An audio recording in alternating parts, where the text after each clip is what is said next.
अस्सलामुअलैकुम नाजरीन। एनागोल किले को कौन फतह करेगा, उस्मान बे या फिर तुर्गुत बे? क्या तुर्गुत बे शहजादी मारी को अगवा कर लेगा? क्या निकोला एजनी किले के गवर्नर को धोखा दे सकेगा? इसके बाद क्या उस्मान बे और एजनी किले के गवर्नर के साथ होने वाला मुआहदा भी टूट जाएगा? पादरी ग्रेगर की मौत के बाद क्या सीरीज में बाज़ंतीनी साइड से कोई नया किरदार शामिल होगा? क्या बुरान अल अब सीरीज छोड़ देगा?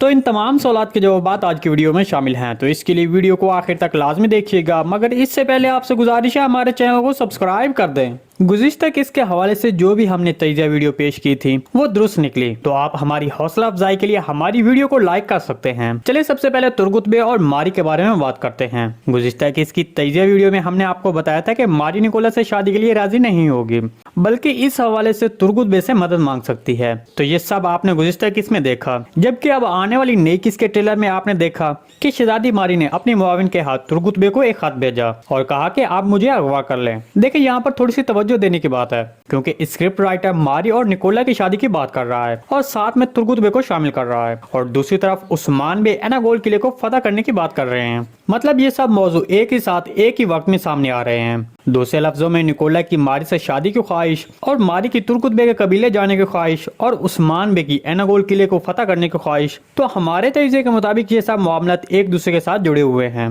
देखें, इन सब बातों को देखते हुए कहा जा सकता है कि एनागोल किले की फतह में मारी का यकीनी तौर पर एक अहम किरदार होगा। मतलब एनागोल किले की फतह के दौरान निकोला मर जाता है तो मारी को वैसे भी निकोला से शादी नहीं करनी पड़ेगी। इसके अलावा एनागोल किले की फतह में मारी शामिल हो सकती है। दूसरी तरफ एनागोल किले पर हमले के दौरान वो बारूद इस्तेमाल किया जा सकता है जो सोगोत में बाज़ंतीनी धमाके के दौरान इस्तेमाल कर रहे थे, क्योंकि आपने गुज़िश्ता किस में देखा कि वो बारूद उस्मान बे के लैब्स ने इकट्ठा कर लिया था। हम ये तो नहीं कहते कि एनागोल किले की फतह अगली किस्त में होगी, लेकिन हम ये जरूर कहेंगे कि अब एनागोल किले की फतह बहुत करीब है और अब इसमें ज्यादा वक्त नहीं लगेगा। आने वाली चंद किस्तों में एनागोल किला फतह होगा। हमारे तजिए के मुताबिक एनागोल किले की फतह के साथ निकोला भी सीरीज छोड़ देगा। इसके अलावा एक और इम्कान ये भी है कि निकोला किले को फतह करने के बाद किसी दूसरे तैकफुर के पास पनाह ले सकता है।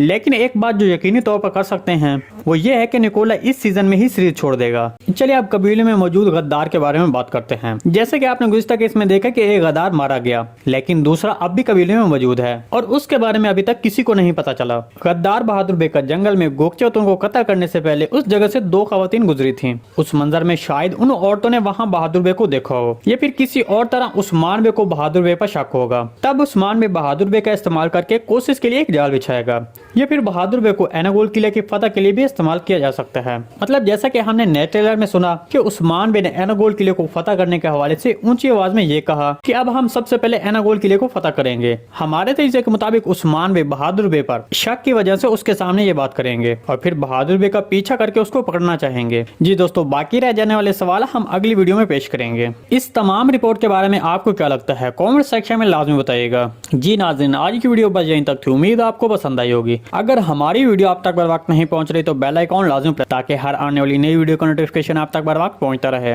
वीडियो अच्छी लगी तो इसको लाइक शेयर कर दें। मिलते हैं किसी नई वीडियो के साथ, तब तक के लिए अल्लाह हाफिज।